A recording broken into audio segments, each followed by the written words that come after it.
Welcome to Guide Guru. We hope this video helps. You start by gathering facts that make the change unambiguous: employer name, EIN or tax ID, and the effective date.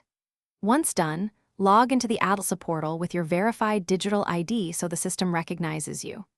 Make sure to open the correct form labeled Change Employer Status. This prevents delays. You'll choose the relationship type and enter dates first, because those fields determine what supporting documents the system will request next. Now you fill the core fields carefully: legal name, EIN, address, and the exact effective date. Mistakes here force corrections.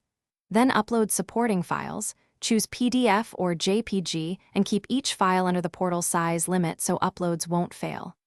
Once uploaded, use the preview or review page to confirm every datum matches the documents you provided. If the system flags inconsistencies, correct them immediately. This speeds approval, since reviewers finish by submitting the form and saving the confirmation number. This is your reference if anything goes wrong. You should receive an email or portal notification with an estimated processing window. Monitor both.